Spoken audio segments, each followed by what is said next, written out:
S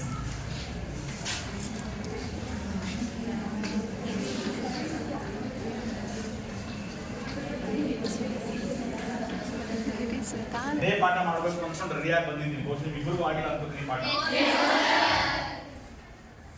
ನಿಮ್ಮ ಮಧ್ಯವಾರ್ಷಿಕ ಪರೀಕ್ಷೆ ಮತ್ತು ಆನ್ಯುವಲ್ ಎಕ್ಸಾಮ್ ಎರಡಕ್ಕೂ ತುಂಬಾ ಇಂಪಾರ್ಟೆಂಟ್ ಆದಂತಹ ಅಧ್ಯಾಯ. ಅಲ್ಲಿದ್ದೀರೇನೋ?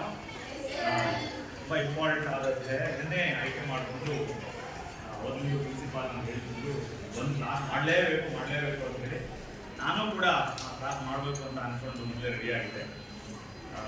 ಹಾಗಾಗಿ ದೆಹಲಿ ಹಂಗಂತ ನಾನು ಎಲ್ಲರಿಗಿಂತ ವಿಭಿನ್ನವಾಗಿ ಪಾಠ ಮಾಡ್ತೀನಿ, ಸುಳ್ಳು, ದೇವರನ್ನೇ ಸುಳ್ಳು, ನಾನು ಅರ್ಥ ಇಲ್ಲ. ಬಟ್ ನಿಮಗೆ ಪಾಠ ಮಾಡೋದ್ರಿಂದ ನನಗೆ ಆತ್ಮತೃಪ್ತಿ ಜಾಸ್ತಿ ಆಗುತ್ತೆ ಅಷ್ಟೇ. ಅರ್ಥ ಆಗಿದೆಯಾ? ನಿಮಗೆ ವಿಶೇಷವಾದದ್ದೇನೋ ಪಾಠ ಮಾಡ್ತೀನಿ, ಸುಳ್ಳು, ನಾನು ಆ ಥರ ಏನು ಮಾಡೋದು. ಬಟ್ ನಿಮ್ಮಂಥ ಮಕ್ಕಳಿಗೆ ಪಾಠ ಮಾಡೋದ್ರಿಂದ ನನಗೆ ತುಂಬ ಖುಷಿ ಆಗುತ್ತೆ. ಅದು ವೃತ್ತಿ ಬದುಕಿನ ಅತ್ಯಂತ ಅಮೂಲ್ಯವಾದ ಕ್ಷಣಗಳು ನನಗಾಗುತ್ತೆ ಅಂತ ಹೇಳಿ ಪಾಠ ಮಾಡ್ತಿದ್ದೀನಿ ಹೊರತು ಇದು ನಿಮ್ಗಾಗಲ್ಲ. ಈ ಪಾಠ ಯಾರಿಗಾಗಿ? ನನಗಾಗಿ ನೆನ್ಕೋಬೇಕು. ಅದರೊಳಗೆ ನೀವು ಅನುಕೂಲ ಪಡ್ಕೊಳ್ಳಿ, ಆಗುತ್ತೆ ಅನ್ಕೋತೀನಿ. ದೆಹಲಿ ಸುಲ್ತಾನರು ಒಂದು ದೊಡ್ಡ ಅಧ್ಯಾಯವನ್ನ ಇವತ್ತು ನಾನು ನಿಮ್ಗೆ ಆಯ್ಕೆ ಮಾಡ್ಕೊಂಡಿದ್ದೀನಿ. ಬಹುಶಃ ಭಾರತದ ಇತಿಹಾಸದಲ್ಲಿ ಅತ್ಯಂತ ಪ್ರಮುಖವಾದಂತಹ ಘಟ್ಟ ದೆಹಲಿ ಸುಲ್ತಾನರು ಭಾರತಕ್ಕೆ ಎಂಟ್ರಿ ಆದದ್ದು. ನಾವು ಈ ಹಿಂದೆ ಬಹುಶಃ ನಿಮಗೆ ನಂತರದ ಚಾಲುಕ್ಯ ಮತ್ತು ಹೊಯ್ಸಳರವರೇ ಪಾಠ ಮಾಡ್ತಾ ಇದ್ದಾರೆ ಅಂತ ಅನ್ಕೋತೀನಿ ಅಲ್ವಾ? ಅಲ್ಲಿವರೆಗೂ ಈ ದೇಶವನ್ನ ನಮ್ಮವರೇ, ಇದೇ ದೇಶದವರು ಅಥವಾ ಇದೇ ನಾಡಿನವರು, ಇದೇ ನೆಲದವರು ಆಳ್ವಿಕೆ ಮಾಡಿರೋ ಕಥೆಗಳನ್ನ ನಾವು ಹೇಳ್ಕೊಂಡು ಹೋಗಿದ್ದೀವೇನೋ. ಬಟ್ ಭಾರತಕ್ಕೆ ಮುಸಲ್ಮಾನರ ಎಂಟ್ರಿ ಆದದ್ದು ಅಥವಾ ತಮನ್ನಾ ನಾಜ್ಮಿ ಅಥವಾ ಸುನೇಹಾ ಕೌಸರು ನಮ್ಮ ಜೊತೆ ಕೂತ್ಕೊಂಡು ಪಾಠ ಕೇಳ್ತಿದ್ದಾರೆ ಅಂದ್ರೆ ಅವರೇ ಈ ಪಾಠಕ್ಕೆ ಕಾರಣ. ಅಂದ್ರೆ ಈ ದೇಶಕ್ಕೆ ಮುಸಲ್ಮಾನರು ಎಂಟ್ರಿ ಆಗಿದ್ದು ಯಾವಾಗ ಅನ್ನೋದು ಅತ್ಯಂತ ಮುಖ್ಯವಾದದ್ದು. ಪ್ರಪ್ರಥಮ ಬಾರಿಗೆ ಈ ದೇಶಕ್ಕೆ ಮೊದಲು ಬಂದ ಮುಸಲ್ಮಾನರಲ್ಲಿ ಅರಬ್ಬರು ಮೊದಲಿಗರು. ಅರಬ್ಬರು ಯಾತಕ್ಕೆ ಈ ದೇಶಕ್ಕೆ ಅವ್ರು ಬರ್ಬೇಕಾಗಿತ್ತು ಅಂದ್ರೆ ಹರ್ಷವರ್ಧನ್ ಪಾಠ ಆಗಿದೆ ಅಲ್ವಾ? ಹರ್ಷವರ್ಧನ ಪಾಠ ಆಗಿದೆ. ಹರ್ಷವರ್ಧನ ನಮ್ಮೊಬ್ಬ ಉತ್ತರ ಭಾರತದಲ್ಲಿ ಅತ್ಯಂತ ಶ್ರೇಷ್ಠ ದೊರೆಯಾಗಿ ಆಳ್ವಿಕೆ ಮಾಡಿದ್ದ ಹರ್ಷವರ್ಧನ. ಅವನ ನಂತರ ದಕ್ಷಿಣ ಭಾರತದಲ್ಲಿ ಒಳ್ಳೊಳ್ಳೆ ಸಂಸ್ಥಾನಗಳು ಹುಟ್ಕೊಂಡು ಹೊರತು ಉತ್ತರ ಭಾರತದಲ್ಲಿ ಯಾವ ಸಂಸ್ಥಾನಗಳು ಹುಟ್ಕೊಳ್ಳಿಲ್ಲ. ಇನ್ನೊಬ್ಬ ಹರ್ಷವರ್ಧನ ಅಥವಾ ಇನ್ನೊಬ್ಬ ರಾಜವರ್ಧನ ಅಥವಾ ಇನ್ನೊಬ್ಬ ಅಶೋಕ, ಇನ್ನೊಬ್ಬ ಸಮುದ್ರಗುಪ್ತ ಉತ್ತರ ಭಾರತದಲ್ಲಿ ಇದ್ದಿದ್ರೆ ತಮ್ಮನ್ನ ನಾಜ್ಮಿ ಲೀಡ್ರೇ ಆಗಂಗಿಲ್ಲ. ಬೇಜಾರು ಮಾಡ್ಕೊಬೇಡ, ತಮಾಷೆ ಹೇಳಿದೆ. ಅಂದ್ರೆ ಮುಸಲ್ಮಾನರ ಎಂಟ್ರಿ ಆಗ್ತಿರ್ಲಿಲ್ಲ. ಆವತ್ತಿಗೆ ಹರ್ಷವರ್ಧನ ನಿಧನ ಆದ್ಮೇಲೆ ಉತ್ತರ ಭಾರತದಲ್ಲಿ ಅನೇಕ ರಜಪೂತ ಮನೆತನಗಳು ಹುಟ್ಕೊಂಡ್ಬಿಟ್ಟು ತೋಮಾರರು, ಪರಮಾರರು, ಚಾಂದೇಲರು, ಸಿಸೋಡಿಯನ್ನರು, ಈ ತರದ ಒಂದಷ್ಟು ಜನ ರಜಪೂತರು ಹುಟ್ಕೊಂಡ್ಬಿಟ್ರು ಉತ್ತರ ಭಾರತದಲ್ಲಿ. ರಜಪೂತ ಅಂತ ಕೇಳಿರ್ಬೇಕು ನೀವು, ಬಹಳ ಕೆಚ್ಚದೆ ಹೋರಾಟಗಳು. ಆದ್ರೆ ಸಮಸ್ಯೆ ಆದದ್ದು ಏನು ಅಂದ್ರೆ ಅವರೆಲ್ಲ ಸೇರ್ಕೊಂಡು ಯಾರಾದ್ರೂ ಒಬ್ಬ ರಾಜನನ್ನ ಪಟ್ಟಕ್ಕೆ ಕೂರಿಸಿ ದೇಶವನ್ನ ಆಳ್ವಿಕೆ ಮಾಡುವಂತ ಅವನೇನಾದ್ರು ಹೇಳಿದ್ರೆ ಯಾವುದೇ ಕಾರಣಕ್ಕೂ ಮುಸಲ್ಮಾನರು ದೇಶಕ್ಕೆ ಎಂಟ್ರಿ ಆಗಂಗಿರ್ಲಿಲ್ಲ. ಈ ಚಾಂದೇಲರು, ಪರಮಾರರು, ತೋಮಾರರು ಅಥವಾ ಪರಿಹಾರರು ಅಥವಾ ಇನ್ನೊಬ್ಬ ಸಿಸೋಡಿಯನ್ನು ಅಂತ ಕರೀತಿದ್ರು ರಜಪೂಸಿದ್ರು, ಇವರೆಲ್ಲ ಅವರವರ ಕಚ್ಚಾಟದಲ್ಲಿ ತೊಡಗ್ಬಿಟ್ರು. ಆಂತರಿಕ ಒಳಜಗಳ, ಆಂತರಿಕ ಕಚ್ಚಾಟದಲ್ಲೇ ತೊಡಗ್ಬಿಟ್ರು.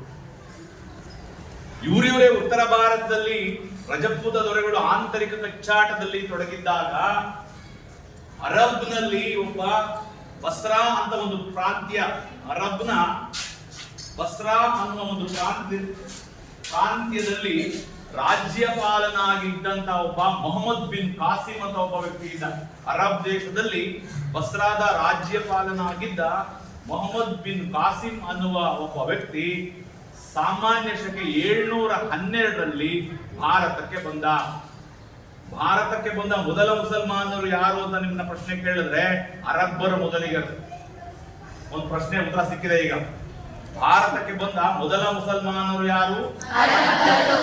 ಅದರಲ್ಲಿ ಮೊಹಮ್ಮದ್ ಬಿನ್ ಕಾಸಿಂ ಅನ್ನೋನು 712ರಲ್ಲಿ ಭಾರತದ ಸಿಂಧ್ ಪ್ರದೇಶದ ಮೇಲೆ ಆಕ್ರಮಣ ಮಾಡಿದ. ನಿಮ್ಗೆ ಡಿಗ್ರಿ, ಮಾಸ್ಟರ್ ಡಿಗ್ರಿಗೆ ಹೋದ್ರೆ ಸಿಂಧ್ ಮೇಲೆ ಅರಬ್ಬರ ಆಕ್ರಮಣ ಅಂತಾನೆ ಕರೀತಾರೆ. ಸಿಂಧ್ ಮೇಲೆ ಅರಬ್ಬರ ಆಕ್ರಮಣ ಅಂತ ಕರೀತಾರೆ.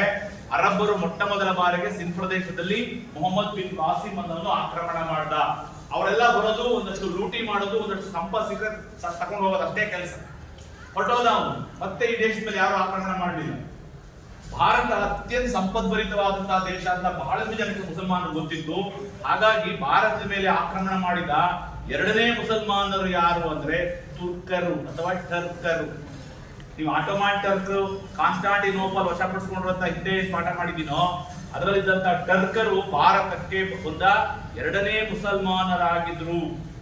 ಅದರಲ್ಲೂ ಟರ್ಕರಲ್ಲಿ ಭಾರತಕ್ಕೆ ಆಕ್ರಮಣ ಮಾಡಿದ ಎರಡನೇ ಒಬ್ಬ ವ್ಯಕ್ತಿ ಯಾರು ಅಂದ್ರೆ ಮೊಹಮ್ಮದ್ ಗಜ್ನಿ. ಅವನು ಬಂದ. ಮೊಹಮ್ಮದ್ ಬಿನ್ ಕಾಸಿಂ ಹೊರಟೋದ 300 ವರ್ಷಗಳಾದ್ಮೇಲೆ ಭಾರತಕ್ಕೆ ಆಕ್ರಮಣ ಮಾಡಿದವನು ಮೊಹಮ್ಮದ್ ಗಜ್ನಿ ಅನ್ನೋನು. ಈ ದೇಶದಲ್ಲಿ ರಾಜ್ಯ ಕಟ್ಟುವ, ದೇಶದ ಭೂಮಿಯನ್ನ ಕಬಳಿಸುವ, ದೇಶವನ್ನ ಸಾಮ್ರಾಜ್ಯ ಸ್ಥಾಪಿಸುವ ಯಾವ ಕನಸುಗಳು ಮೊಹಮ್ಮದ್ ಗಜ್ನಿಗಿರ್ಲೇ ಇಲ್ಲ. ಮೊಹಮ್ಮದ್ ಗಜ್ನಿಗಿದ್ದದ್ದು ಒಂದೇ ಆಸೆ, ಭಾರತದ ಎಲ್ಲಾ ಸಂಪತ್ತು ದೇವಸ್ಥಾನಗಳಲ್ಲಿ ಸಂಗ್ರಹ ಆಗಿದೆ ಅಂತ ಗೊತ್ತಿತ್ತು. ಇವತ್ತು ಸತ್ಯ ಅದು. ಅವನಿಗೇನ್ ಗೊತ್ತಾಗೋದು, ನಮಗೂ ಗೊತ್ತಾಗದೆ. ಈ ದೇಶದ ಮಹಾನ್ ಸಂಪತ್ತು ದೇಶದ ಸಂಗ್ರಹ ಆಗಿರೋದು ಎಲ್ಲಿ ಅಂದ್ರೆ ದೇವಸ್ಥಾನಗಳಲ್ಲಿ ಅಂತ ಗೊತ್ತಿತ್ತು. ಹಾಗಾಗಿ ಅವನು ದೇವಸ್ಥಾನಗಳನ್ನೇ ಗುರಿ ಮಾಡಿಕೊಂಡು ಭಾರತದ ಮೇಲೆ ಆಕ್ರಮಣ ಮಾಡ್ದ.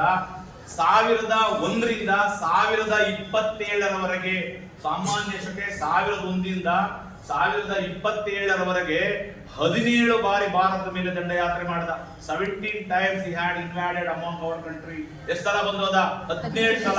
17 ಸಲ ಈ ದೇಶದ ಮೇಲೆ ಆಕ್ರಮಣ ಮಾಡಿದ್ರು. ಬರೋದು, ತುಂಬಿಕೊಳ್ಳೋದು, ತಗೊಂಡೋಗೋದು, ಬರೋದು, ತುಂಬಿಕೊಳ್ಳೋದು, ತಗೊಂಡೋಗೋದು. ಯಾತಕ್ಕೆ ಅವ್ನು ಅಷ್ಟೊಂದು ಅವಕಾಶ ಕೊಟ್ಟರು ಅಂದ್ರೆ ಅವನನ್ನ ಎದುರಿಸುವ ಶಕ್ತಿ ನಮ್ಮಲ್ಲಿ ಇರ್ಲಿಲ್ವಲ್ಲ, ಒಗ್ಗಟ್ಟೆ ಇರ್ಲಿಲ್ವಲ್ಲ. ನಾನು ಹೇಳಿದ ರಜಪೂತರು ಅವರೆಲ್ಲರೂ ಒಗ್ಗಟ್ಟಾಗಿದ್ರೆ, ಒಂದಾಗಿದ್ರೆ ಒಬ್ಬ ಮೊಹಮ್ಮದ್ ಗಜ್ನಿ ಅಲ್ಲ 10 ಜನ ಮೊಹಮ್ಮದ್ ಗಜ್ನಿಯನ್ನು ನಾವು ಸೋಲಿಸಬಹುದಿತ್ತು. ಒಬ್ಬರು ಕಂಡ್ರೆ ಒಬ್ಬರಿಗೆ ಆಗ್ತಿರ್ಲಿಲ್ವಲ್ಲ.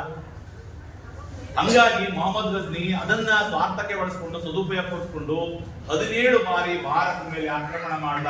ಅದರಲ್ಲೂ ಅವನ 15ನೇ ದಂಡಯಾತ್ರೆ ಬಹಳ ಪ್ರಮುಖವಾಗಿತ್ತು. ಅದೆಷ್ಟು ಕೋಟ್ಯಾಂತರ ದುಡ್ಡನ್ನ ಅಥವಾ ನಗನಾಣ್ಯವನ್ನ ಹೊತ್ಕೊಂಡು ಹೋದ ಅಂತಾನೆ ಗೊತ್ತಿಲ್ಲ ಅವನಿಗೆ. ಅವನು 15ನೇ ಬಾರಿ ದಂಡಯಾತ್ರೆ ಮಾಡಿದ್ದು ಗುಜರಾತ್ನ ಸೋಮನಾಥ ಟೆಂಪಲ್ ಮೇಲೆ. ಆ ಹೊತ್ತಿಗೆ ಭಾರತದ ಅತ್ಯಂತ ಶ್ರೀಮಂತ ದೇವಸ್ಥಾನ, ಇವತ್ತು ಅಮರನಾಥ ಟೆಂಪಲ್ ಅಂತಾರೆ ಕೇರಳದಲ್ಲಿ. ಇವತ್ತು ಭಾರತದ ಅತ್ಯಂತ ಶ್ರೀಮಂತ ದೇವಸ್ಥಾನ ಇದ್ರೆ ಅಮರನಾಥ ಕೇರಳದಲ್ಲಿ, ಎರಡದು ತಿರುಪತಿ ತಿಮ್ಮಪ್ಪ ಹಾಸ್ಕೊಂಡು ಹೊತ್ಕೊಂಡು ಮನಿಕೊಂಡವ್ರು. ಯಾವ್ದ್ರ ಮೇಲೆ? ದುಡ್ಡದ ಮೇಲೆ. ನಾನು ಹೇಳಿದ್ದು ಆ ಹೊತ್ತಿಗೆ ಗುಜರಾತ್ನ ಸೋಮನಾಥ ಟೆಂಪಲ್ ಅಂತ ಶ್ರೀಮಂತ ದೇವಸ್ಥಾನ. ಮೊಹಮ್ಮದ್ ಗಜ್ನಿ 15ನೇ ಬಾರಿ ದಂಡಯಾತ್ರೆ ಮಾಡಿ ಆ ದೇವಸ್ಥಾನದಲ್ಲಿ ಅಷ್ಟು ಸಂಪತ್ತನ್ನ ಲೂಟಿ ಹೊಡೆದ, ಕೊಳ್ಳೆ ಹೊಡೆದ, ಹೊರಟೋದ. ಅವನು ದೇಶದಲ್ಲಿ ರಾಜ್ಯ ಕಟ್ಟುವ ಯಾವ ಹಂಬಲಗಳಾಗ್ಲಿ ಕನಸುಗಳಾಗಲಿ ಇರಲಿಲ್ಲ. ಅವನ ಜೊತೆ ಒಬ್ಬ ವ್ಯಕ್ತಿ ಈ ದೇಶಕ್ಕೆ ಬಂದ, ವೆರಿ ಇಂಪಾರ್ಟೆಂಟ್. ಅವನೇ ಅಲ್ಬೇರುನಿ. ಮೊಹಮ್ಮದ್ ಗಜ್ನಿಯ ಜೊತೆ ಭಾರತಕ್ಕೆ ಬಂದ ಒಬ್ಬ ಶ್ರೇಷ್ಠ ಪರ್ಷಿಯನ್ ವಿದ್ವಾಂಸ ಅಲ್ಬೇರುನಿ ಅನ್ನೋನು ಭಾರತಕ್ಕೆ ಬಂದ. ಅವನು ಒಂದು ಪುಸ್ತಕವನ್ನು ಬರೆದ. ಇವತ್ತು ವೆರಿ ಇಂಪಾರ್ಟೆಂಟ್ ಎಕ್ಸಾಮ್ ಇರೋದು ಕಿತಾಬ್ ಉಲ್ ಹಿಂದ್. ಕಿತಾಬ್ ಉಲ್ ಹಿಂದ್. ದೇಶದಲ್ಲಿ ಮೊಹಮ್ಮದ್ ಗಜ್ನಿ ಎಷ್ಟೇ ದಂಡಯಾತ್ರೆ ಬಂದ ಅಂತ ಇರಲಿಲ್ಲ. 14 17 ಯಾವುದೋ ಒಂದು ದಂಡಯಾತ್ರೆ ಬಂದಾಗ ಇಲ್ಲಿ ಭಾರತ ಬಂದ್ಬಿಟ್ಟು ಇಲ್ಲೇ ಹೋಗೋಣ. ಅವನು ಅಲ್ಬೇರುನಿ ಪರ್ಷಿಯನ್ ವಿದ್ವಾಂಸ. ಪುಸ್ತಕ ಕಿತಾಬ್ ಉಲ್ ಹಿಂದ್ ಅನ್ನುವ ಪುಸ್ತಕವನ್ನ ಅಲ್ಬೇರುನಿ ಬರೆದ. ಮೊಹಮ್ಮದ್ ಗಜ್ನಿ 17 ಬಾರಿ ದಂಡಯಾತ್ರೆ ಮಾಡಿ ಮೊಹಮ್ಮದ್ ಗಜ್ನಿ ತನ್ನ ದೇಶಕ್ಕೆ ವಾಪಸ್ ಹೋದ. ಗಜ್ನಿ ಅಂತ ಕರೀತಾ ಇದ್ದೀನಿ. ಎಲ್ಲಿದೆ ಗೊತ್ತಾ ಗಜ್ನಿ? ಹೇಳೇನ ಕಾಳ ನಾನು. ಅಫ್ಘಾನಿಸ್ತಾನದಲ್ಲಿ. ಅಫ್ಘಾನಿಸ್ತಾನ ಇದೆಯಲ್ಲ, ಅಫ್ಘಾನಿಸ್ತಾನದಲ್ಲಿರುವ ಒಂದು ರಾಜ್ಯ, ಒಂದು ಸಾಮ್ರಾಜ್ಯ, ಅದು ಗಜ್ನಿ ಅಂತ ಕರೀತಾರೆ. ಅಲ್ಲಿ ಪ್ರಾಂತ್ಯ ಆಳ್ವಿಕೆ ಮಾಡ್ತಾ ಇದ್ದಾರೆ. ಅದಕ್ಕೆ ಅವನಿಗೆ ಗಜ್ನಿ ಮೊಹಮ್ಮದ್ ಅಂತ ಕರೀತಾರೆ. 1030ರಲ್ಲಿ ಗಜ್ನಿ ಮೊಹಮ್ಮದ್ ಇದನ್ನ ಸತ್ತೋದ. ಅವನ್ ಸತ್ತ 1.5 ಶತಮಾನ, 150 ವರ್ಷಗಳವರೆಗೆ ಮತ್ತೆ ಯಾರು ಮುಸಲ್ಮಾನರು ಈ ದೇಶಕ್ಕೆ ಬರಲೇ ಇಲ್ಲ. ಯಾರು ಆಕ್ರಮಣ ಮಾಡಲಿಲ್ಲ. ಅದಾದ್ಮೇಲೆ ಭಾರತಕ್ಕೆ ಆಕ್ರಮಣ ಮಾಡಿ ಬರೀ ಸಂಪತ್ತಲ್ಲ, ಈ ದೇಶದಲ್ಲಿ ಒಂದು ಮುಸ್ಲಿಂ ಸಾಮ್ರಾಜ್ಯ ಕಟ್ಟಲೇಬೇಕು ಅಂತ ಈ ದೇಶಕ್ಕೆ ಬಂದ ಮತ್ತೊಬ್ಬ ಮಹತ್ವಾಕಾಂಕ್ಷಿ ಮುಸಲ್ಮಾನ ಯಾರು ಇದ್ರೆ ಅವನು ಮೊಹಮ್ಮದ್ ಗೋರಿ. ಗೋರಿ ಅಂದ್ರೆ ದೊಡ್ಡಗ, ಸಣ್ಣ ಅಲ್ಲ, ದೊಡ್ಡಗ. ಮೊಹಮ್ಮದ್ ಗೋರಿ ಅದು ಅಫ್ಘಾನಿಸ್ತಾನದ ಘೋರ್ ಪ್ರಾಂತ್ಯ. ಘೋರ್ ಅನ್ನುವ ಪ್ರಾಂತ್ಯದ ಒಬ್ಬ ರಾಜ ಮೊಹಮ್ಮದ್ ಗೋರಿ ಅನ್ನೋನು ಭಾರತಕ್ಕೆ ಬಂದ. ಅವನು ತುಂಬಾ ಆಸೆ ಇತ್ತು. 1175ರಲ್ಲಿ ಅಧಿಕಾರಕ್ಕೆ ಬರ್ತಾನೆ ಅವನು.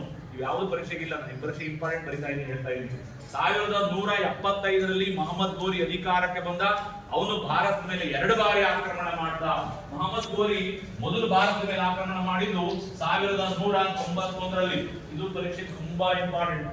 1191ರಲ್ಲಿ ಭಾರತ ಬಂದಂತಹ ಮೊಹಮ್ಮದ್ ಗೋರಿ ಮೊದಲನೇ ಅಥವಾ 1ನೇ ತರೈನ್ ಕದನವನ್ನ ನಡೆಸ್ತಾ. ತರೈನ್ ಅನ್ನೋದು ನಮ್ಮಲ್ಲಿರುವ ಉತ್ತರ ಭಾರತದ ಒಂದು ಊರು. ಆ ಪ್ರದೇಶದಲ್ಲಿ ಯುದ್ಧಕ್ಕೆ ಬಂದ. ಅವನನ್ನ ಎದುರಿಸಿದ ಭಾರತದ ಅತ್ಯಂತ ದಕ್ಷನಾದ ರಜಪೂತ ದೊರೆಯಿಂದ ಚಿತ್ತೂರ್ ಅಂತ ಏನ್ ಕರೀತಾರೋ ಆ ಚಿತ್ತೂರಿನಲ್ಲಿದ್ದ ರಜಪೂತ ದೊರೆ ಒಬ್ಬ ಇದ್ದ. ಅವನ ಹೆಸರೇ ಪೃಥ್ವಿರಾಜ್ ಚೌಹಾಣ್. ಪೃಥ್ವಿರಾಜ್ ಚೌಹಾಣ್ ಅಂತ ಕರೆಯುವ ಒಬ್ಬ ಶ್ರೇಷ್ಠ ರಜಪೂತ ದೊರೆ 1191ರಲ್ಲಿ ಭಾರತಕ್ಕೆ ಬಂದ ಮೊಹಮ್ಮದ್ ಗೋರಿಯನ್ನ ಎದುರಿಸಿದ.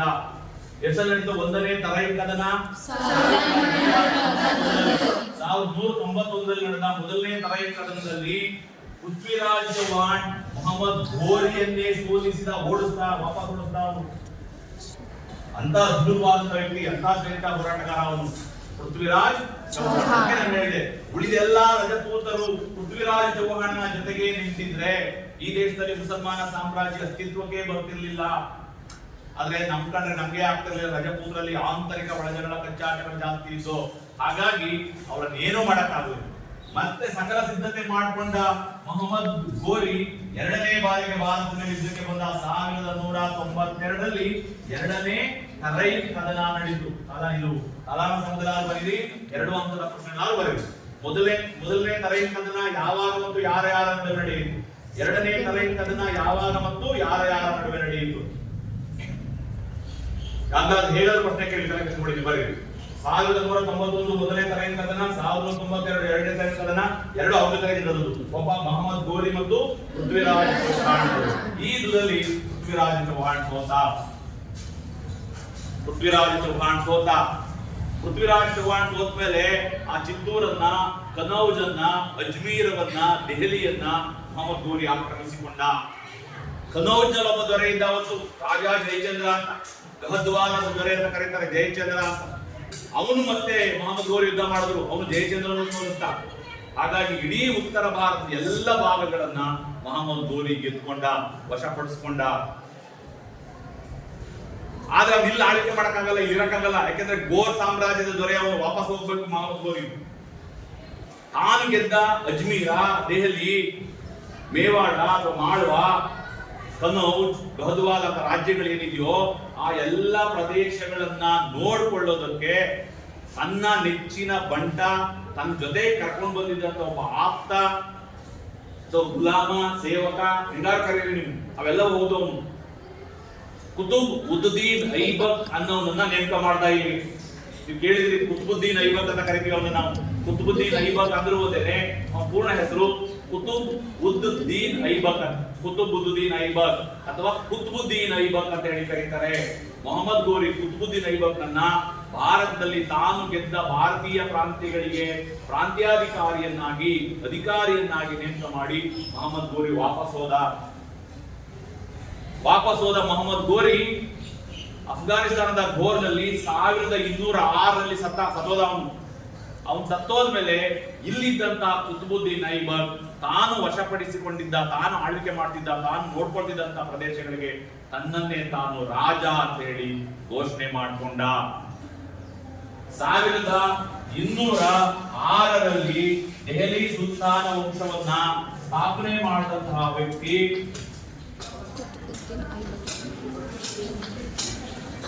ಕುತುಬುದ್ದೀನ್ ಐಬಕ್. ದೆಹಲಿ ಸುಲ್ತಾನ ಮನೆತನದ ಸ್ಥಾಪಕ ಯಾರು? ಹಾಗೆ ಬರೀ ಕುತುಬ್ ಉದ್ದೀನ್ ಐಬಕ್ ಅಂತಾರು ಬರೀರಿ, ಕುತುಬುದ್ದೀನ್ ಐಬಕ್ ಅಂತಾರು ಬರೀರಿ. 1206ರಲ್ಲಿ ದೆಹಲಿ ಸಿಂಹಾಸನದಲ್ಲಿ ದೆಹಲಿ ಸುಲ್ತಾನರು ಅನ್ನೋ ಮನೆತನವನ್ನ ಭಾರತದಲ್ಲಿ ಸ್ಥಾಪನೆ ಮಾಡ್ದ. ತನ್ನ ಹೆಸರನ್ನ ಮಾಮೂಲಕ್ ಅಂತ ಹೆಮ್ಮೆಯಿಂದ ಕಪ್ಪತಾನೆ ಅವನು. ಮಾಮೂಲಕ್ ಎಂದರೆ ಗುಲಾಮ ಎಂದರ್ಥ, ಸೇವಕ ಎಂದರ್ಥ. ಮೊಹಮ್ಮದ್ ಗೋರಿ ಅವರನ್ನ ಮಾರುಕಟ್ಟೆಯಲ್ಲಿ ದುಡ್ಡು ಕೊಟ್ಟು ಕೊಂಡ್ಕೊಂಡಿದ್ದ. ಎಷ್ಟು ಇದೆ ಗುಲಾಮರ ಮಾರುಕಟ್ಟೆಗಳಿದ್ದು ಹೇಳಿದ್ರೆ ನೀವು. ಮಧ್ಯಕಾಲೀನ ಭಾರತದಲ್ಲಿ ಗುಲಾಮರನ್ನ ಮಾರುಕಟ್ಟೆಯಲ್ಲಿ ಮಾರಾಟ ಮಾಡ್ತಾ ಇದ್ರು. ಹಾಗಾಗಿ ಅವನನ್ನ ಗುಲಾಮರನ್ನಾಗಿ, ಸೇವಕರನ್ನಾಗಿ ದುಡ್ಡು ಕೊಟ್ಟು ಕೊಂಡ್ಕೊಂಡಿದ್ದ. ಬಟ್ ಬಹಳ ನೆಚ್ಚಿನ ಬಟ್ಟ ಅವನು.